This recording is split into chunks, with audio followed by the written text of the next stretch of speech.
you hear this all the time. Oh, how do I participate in a clinical trial? I don't even know where Mhm. to go. Or I applied, I filled out a form, and I never heard back. Or they called me 2 months later and I wasn't interested. So clearly there's already a bottleneck, and I Mhm. was partially aware about it. But then a friend of mine, my founder, who I know since we were students, I was a student at Berkeley, he realized something from his past life where he was a CTO in a medical company. Okay, Paul, such a pleasure to have you on the show.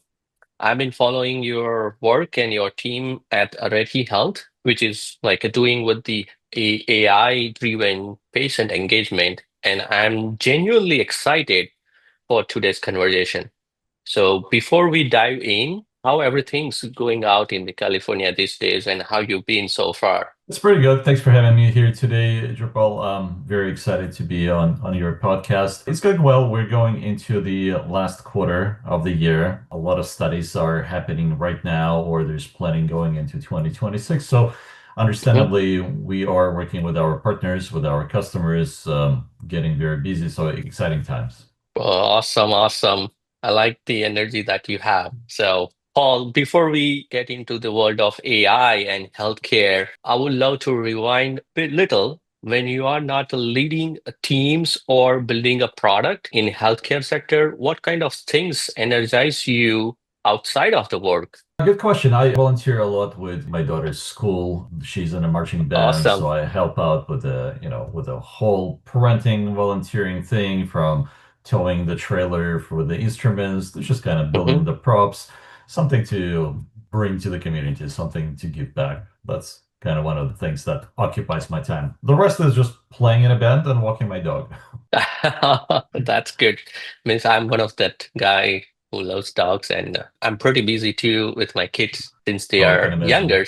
Yes. Yes. So you have such a got a technical background, from your Berkeley days. But I'm curious, even before that, what kind of kid were you? Like, were you one of always taking things to see how they worked, or more of the big picture dreamer? Like, just kind of curious to know about Yeah, your no, background. really the former. I always loved to put things together. As a child, I got Lego Right, and just other mechanical constructors. Always was interesting, just purely mechanical, making things with your hands, right? right, And right, that kind of what drove me. My dad was an engineer, and I thought I'll always be an right, engineer. I wanted to be in aerospace. Like my dream were to work on something like what SpaceX is today.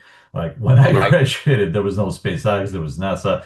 Not terribly exciting, and so I went into computer science because I thought that is absolutely the future. But Right, as it turns out, what I really wanted to do, I wanted to solve the new problems every day. I wanted to kind of quickly get the prototype, figure out that this works, and then let somebody else productize it and make it stable, which is really the engineering work. How do we right. make this industrial accepted?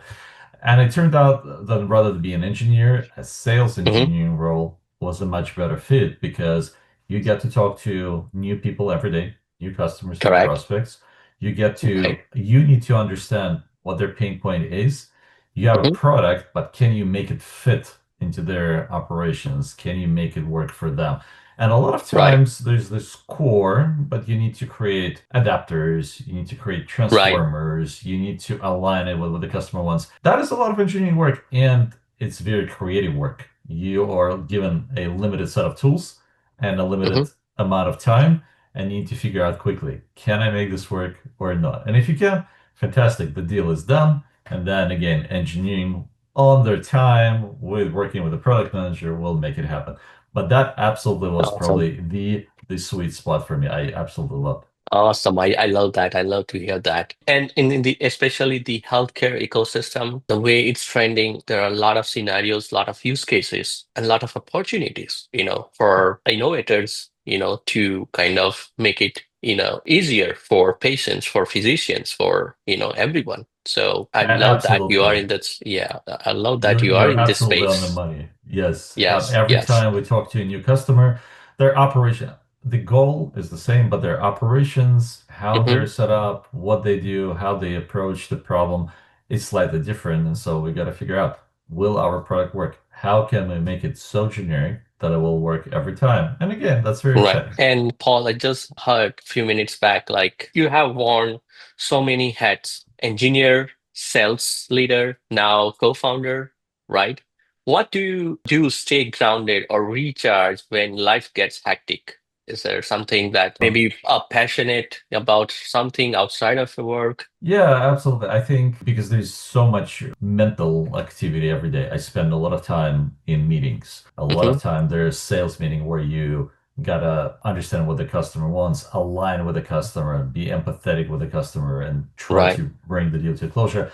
But at the end of the day, what really drives me is the ability to do something with my hands. And I talk to a lot True. of my engineering friends that work in a similar fashion, right? Their mental activity is writing Hmm. code or solving some particular puzzle.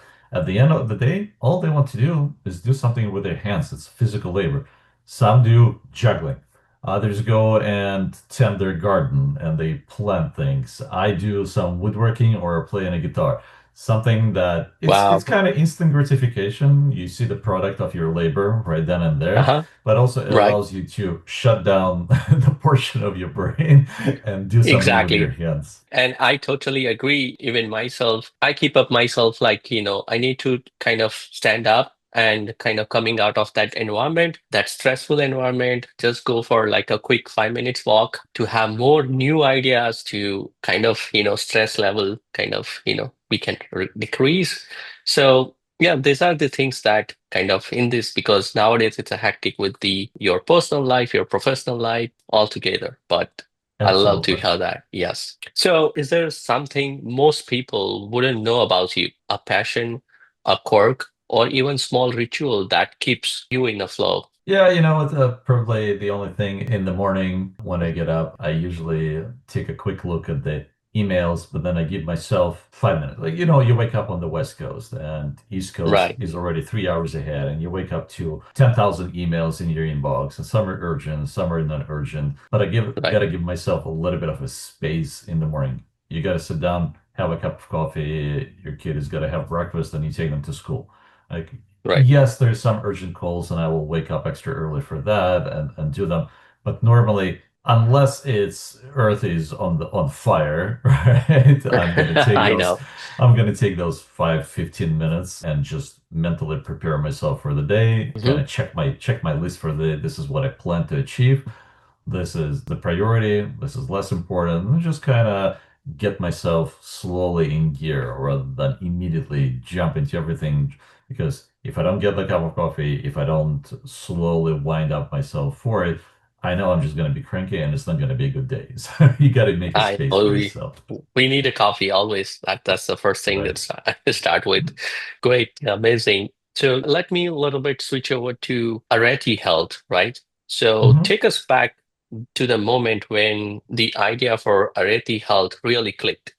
What problem in the healthcare felt so frustrating that you decided to build this company around fixing it, or something that you built you know, for Areti Health, which Yeah, kind of helps absolutely. to healthcare providers? Let me take a step back and talk a little bit about what clinical trials are in Hmm. general. So, every time a pharma manufacturer or biotech want to move a new drug onto the market or a new Right, medical device, even as simple as a blood pressure monitor or an Apple right. Watch, Hmm. if it creates medical if it makes you if it allows you to make some medical decisions, then it's a medical device. and Right. and so the FDA says that you got to go through multiple stages of clinical Hmm. trials to make sure that the drug is safe for the public. And Right. second, it actually does what you claim that it does, that it's not a benign, or even worse, that it's absolutely useful. And Hmm. so all of these stages of clinical trials where you test out the drug or the device, they depend on volunteers. Now, Hmm. anecdotally, from all my friends who either want to participate in the clinical trials or have relatives that are looking for a groundbreaking drug or medicine, you hear this all the time. Oh, Right. Paul, how do I participate in a clinical trial? I don't even know where Mhm. to go. Or I applied, I filled out a form, and I never heard back. Or they called me 2 months later and I wasn't interested. So clearly there's already a bottleneck, and I Hmm. was partially aware about it. But then a friend of mine, my founder, who I know since we were students, I was a student at Berkeley, he was a student Great. at Stanford. We met together for lunch. We haven't seen each other for a while, decided to catch up, and he started Hmm. telling me about the latest. As a former Y Combinator alum, he got early access to ChatGPT just when it came out into the market, started playing with it, then realized something from his past life where he was a CTO in a medical company. This could be used to automate conversations between people. And if you can use this to automate conversations, Right. then you can become available to people instantly, 24/7. Unlike a Right. clinic where someone leaves a form and medical professional has to get to that form, call you back, catch you on the phone, Right. ChatGPT is always on. It's always available. So he created a early prototype, and the results were amazing. People were really talking to it, Hmm. especially late at night. People with insomnia, mood disorders. They didn't want to talk necessarily to a human. They didn't want to pick up the phone. They just wanted a chatbot. And here was a Right. chatbot that was able to give them information about clinical trials and to convince them to participate and that it's worth their time and it would be Hmm. beneficial for them. And so that early traction was there, but that he's focused on engineering work is like, Paul, I don't have the time to chase after all the potential prospects or potential customers. That's right, Right. you don't. That's why you need a That salesperson. is That's true. what I do. Right. And Right. so Right. we teamed up together and we rolled out our first customer. And then they introduced us to a couple more. We saw that this truly works. There's traction there. It brings benefits. And then we went out to a conference, and I think I set up 40 meetings in one day. They were like speed Wow. dating, 40 meetings in one Wow. day. And almost all of them materialized. People were extremely interested. We got a ton of leads and came back and said, yes, let's go out and do it. And so we raised the seed and started the company. Awesome. Awesome. No, this is really fascinating. Like AI, and you mentioned really good that AI will not have any kind of sick leave. It works 24 by 7, 365 days, no vacations, Precisely. Yep. right? So, Yep. Absolutely. yeah, yeah. So every founder or co-founder, right, has that aha moment when they realize their approach could genuinely change something. What was that moment for you? That okay, now we built something at Areti Health, and it's really working out. Yeah. We launched on a customer and we Hmm. started monitoring the conversations. Right, And we saw that people were having very empathetic, long conversations, and we saw that the what we've built was accelerating recruitment tremendously. Typical recruitment into a study can usually takes 1/3 of the entire clinical trial. So you right, spend almost as much effort on just finding these people, qualifying them, convincing them to participate, and then keeping them in the study as you do on everything else, right? On drug right, development, on administering, on operational and whatnot. Just recruitment is that important, and it typically takes a lot of time. Studies can be recruiting for months, and now once we right, started we started implementing and actually deploying, we saw that the recruitment was getting close in a couple of weeks. We're working with these clinics, and we were scheduling so many people so quickly that the clinics were going, hang on, put on the brakes. I'm completely saturated. My schedule, the clinic schedule, is completely busy for the next 2 weeks. And so we saw, yes, this is a huge positive change in the world of clinical trials. And if that works right. so well, then let's go ahead and go bigger. Let's start talking to contract research organizations. These are people sort of in the middle in this chain. There's clinics, there's contract research organizations, and then there's sponsors and they're called Right. sponsors, really biotech and pharma companies that sponsor Hmm. the trials. And so we started with the clinics because decision makers are right there. They can very quickly understand the value proposition and they can make a Right. decision. Yeah, let's go. It's a small pilot. It doesn't take much from me in terms of resources or money. Let's run it and see if it helps me. Oh, it helps me. But now that we can go up the chain to contract research organizations and say, we tried Hmm. it at one site, it worked really well. But this trial runs across 60 sites. How about we try across all of Wow. them and tremendously Okay. accelerate, right? So this is the Right. approach.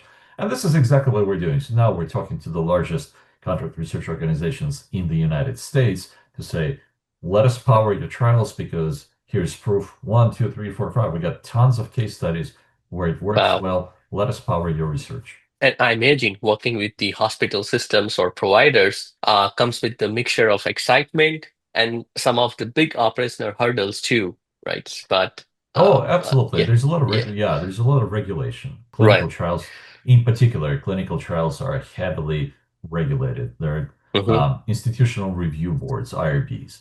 They're monitors, right? mm-hmm, Their task is to make sure that the scientific integrity of a clinical trial is not compromised.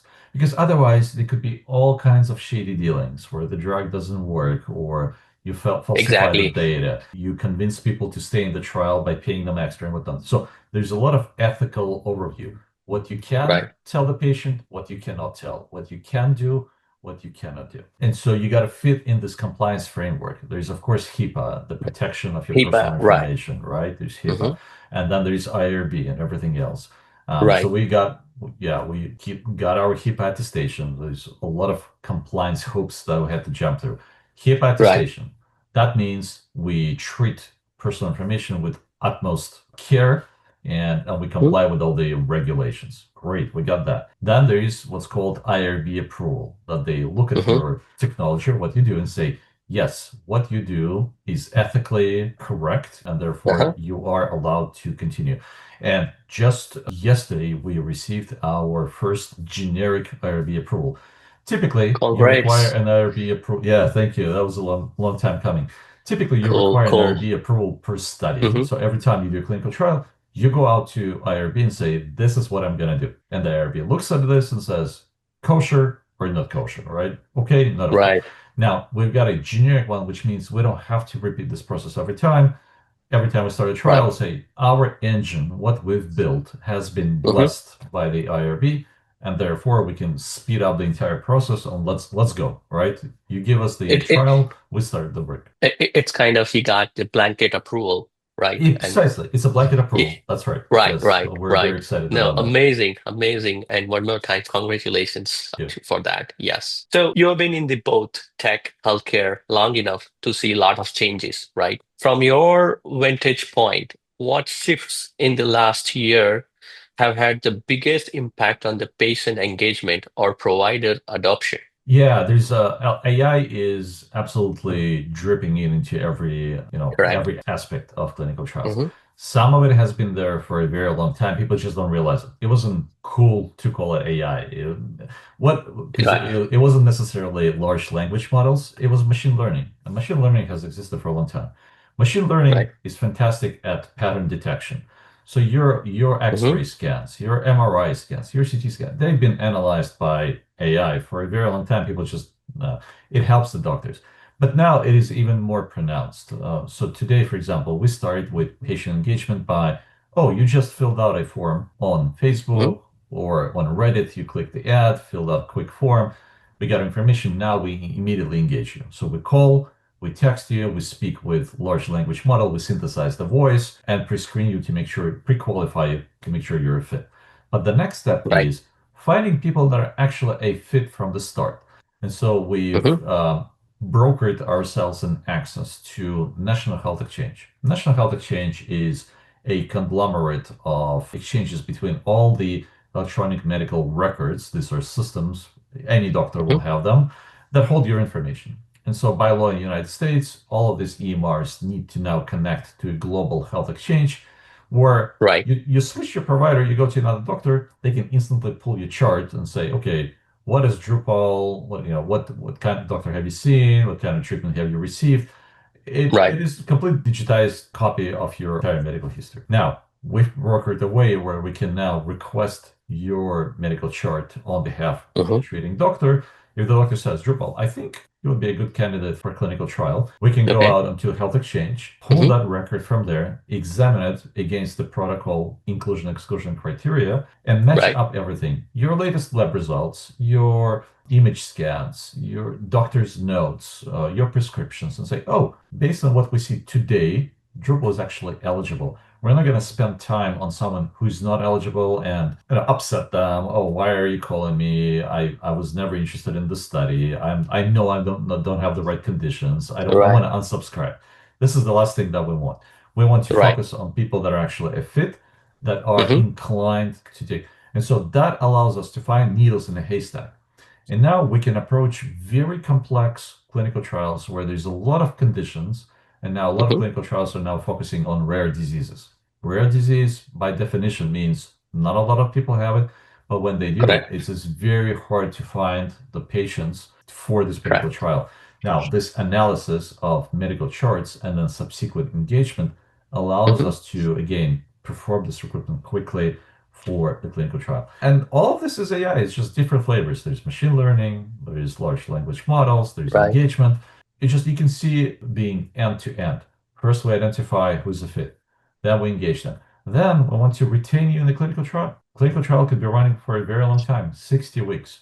People get tired. I know, Imagine, 60, yeah, 60 yeah, weeks, 60 and then weeks is every week you got to go to the doctor or perform right. some. And imagine you're an oncology patient. You're already tired all the time because you Right. have cancer, right? Right. And now you have extra burden, or maybe you need to fly somewhere, or maybe you need to live in a facility. People go, I don't want to do this anymore, and they drop out. Right. And this is one of the largest issues for clinical trials, people dropping out. But now that we know who you are, what you do, Hmm. your behavioral Hmm. patterns, we can become your digital assistant. We can check in on Right. you, right? We can proactively remind you about upcoming appointment. Oh, you Right. have an issue, you have a concern? Hmm. It's a concern at 11 p.m. and the doctor's office is, of course, closed. Talk to us. We can help, right? So your digital Right. assistant is always on. So again, Right. AI is really transforming the entire industry, and it's very exciting to see. No, I'm glad to hear that. Like a lot of perspective in a lot of use cases, and AI actually kind of enhancing the experience. It's like I looked at AI. It's like not a replacement, but for like empowering, enhancing the existing systems, right? So, Absolutely. You're right, absolutely on the money. Yeah, we're not yeah, replacing. You still need right, medical professionals to hmm, carry out the research, to run the operations, to make exactly, decisions, but it is a huge burden lift where you don't have to cold call. hmm, You don't have to manually review the charts because they could be extremely long and extremely complex. We do the work right, that nobody wants to do, right? right. That is true. That is true.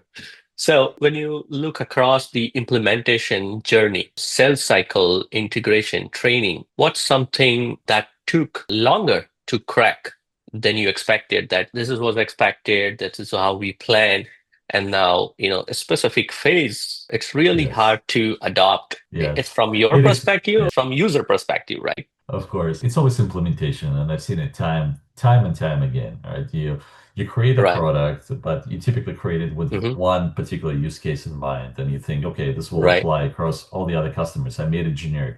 Uh-huh. And then reality hits. You go out, start doing the Right. implementation, everything falls apart. You didn't expect this, you didn't account for that, you didn't foresee some other item, and now your implementation drags and you Hmm. gotta scramble, you gotta maybe rewrite the product, you gotta add features, or you gotta cut some other features and so on. Yeah, it's always implementation. That is the hardest part. And that is interesting. Like, how do you measure success internally when the outcome is something as human as patient trust, right? Well, for us, success is, of course, successful recruitment. If because Uh-huh. every recruitment phase has certain goals. This is how many Right, patients we have to recruit by this date. If we're able to bring that many patients and we're able to do it quicker, that is success. All right. right. And that's so it's very easy to quantify and define, and we're on a very easy metric. Did you bring people or did you not bring people? Right. Yeah, That's all right, there right. is.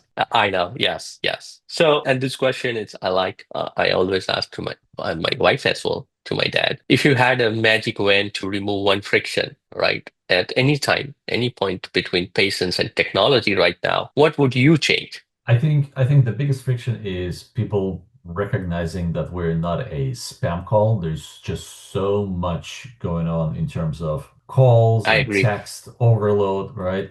Hmm.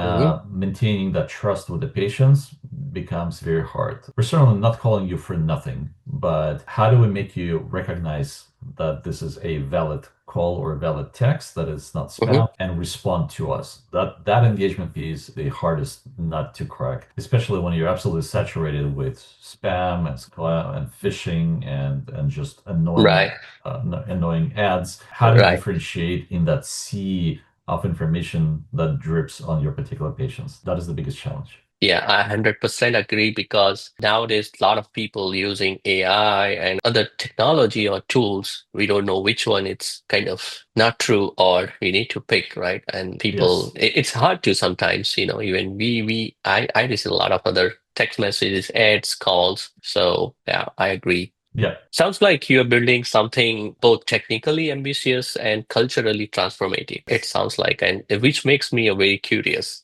amazing. So moving forward, like in future, when we talk about Areti Health, fast forward 12 months, if we were doing a follow-up episode, then what would you love to be celebrating at Areti? I think if we become this standard de facto, like this is the way forward. This is how we do trials going forward. Hmm. We absolutely must include a tool like us.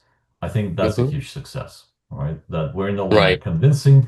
Yes, it is something that we absolutely should do because otherwise it doesn't scale with humans. That would be a that is huge true. success for us. And when you think about impact on providers, on patients, even your own team, what does the success look like for you personally? Like, Yeah, every time our customers celebrate a success and say, "Hey, we've enrolled our first patient or we closed recruitment quicker," and then ultimately the drug gets approved, that is a mhm, huge success, right? If we were part of this particular process and if we helped accelerate it, make it more efficient, make it mhm, cheaper, and bring the drug to market quicker, that is it. right. That is we made the world a better place. So there's that. And would you mind? I'm asking about your like team size at Areti, Mhm. since you mentioned about team and the wins, right? So How big we are? So we're yes. 18. Yeah, we're 18 people today. We're Mhm. growing. I think we should be about maybe 25 in the next several months, and we'll see where we go from there. Right. And as a Of whole, thank you so much for that information. course. So, as a whole, especially in healthcare, right? Where do you think AI in the healthcare, especially, is headed next? Are we just scratching the surface, or it's just a real wave still to come? Oh, absolutely. I think there's a lot more from drug design to medical discoveries to better outcomes for patients. It's Hmm. there's the whole thing of gaps in care where we see, oh, we need to call Drupal because it's time for a checkup, and it is vitally important for Drupal to perform this checkup before you require Right. any major surgery or anything else. It Hmm. now becomes a lot easier. It's not human dependent. Nobody's sitting down and kind of checking the calendars or no, it's AI automatically popping up this, yes, now it's time. Let's go and engage that particular person. So there's Right. a lot to it. Yeah, there's quite a few opportunities coming. And I actually thought the same along those lines, like, because I've been talking to other leaders in the same healthcare industry. And one of the thing I got from one of the leader saying like after post-procedural thing, nowadays nurses or the healthcare provider calling you to check in, like check out like how that person or patient has been doing, taking necessary steps, and the behaviors, right? Maybe we can introduce like the real physician avatar where on the phone they'll ask you like how you're feeling, how you're doing, these are the symptoms, do you really need to check in the next Yes. day or two, all kind of things, right? That's something we Yeah. can make it. Yeah. So I'm curious, what do you think separates the team that will thrive in this AI shift from those that will just watch it happen? I think it's the ability to embrace change. All right. That's always Right. required. Exactly. Yeah. Yeah. And then the ability to pivot quickly. Yep. And I see that wave is coming, and or maybe I've been seeing that now, that wave. So embrace that and just always go for change. And especially not elderly population, but now really the younger generation. Even myself, if I have some issues, first I do a chat GPT or ask some, Google Gemini, right, or Copilot and see, okay, what are the things I can do, then I'll go to my physician or my primary physician or specialist. But at least Yep. that gives you something to think along those lines. At least you have a kind of information. But end of the day, Yep. you need to see a doctor, right? Yep. Paul, this has been such a fascinating conversation. your blend of engineering and leadership insights really stand out for me. Means for everyone who wants to learn more about Areti Health or connect with you, where is the best place to find you? Like if Oh, someone try to. LinkedIn, LinkedIn is always the best way, right? Uh-huh. You can always message me, and we'll go from there. Perfect, perfect, perfect. And before we wrap, any advice or piece of advice you would give to other innovators trying to make healthcare just a little more human through Uh, technology? I would say start with the champion, and the champion. This is a very tight knit space, and the champion will take you places. Perfect. Awesome, awesome, awesome, Paul. So, Paul, co-founder of Areti Health, thank you so much for joining us today. It's been a pleasure hearing your journey, your vision, your challenges, and how the Areti, health it shape up through your leadership. So amazing. Thank you so much for your time. And until next time, keep building the future of health one insight at a time.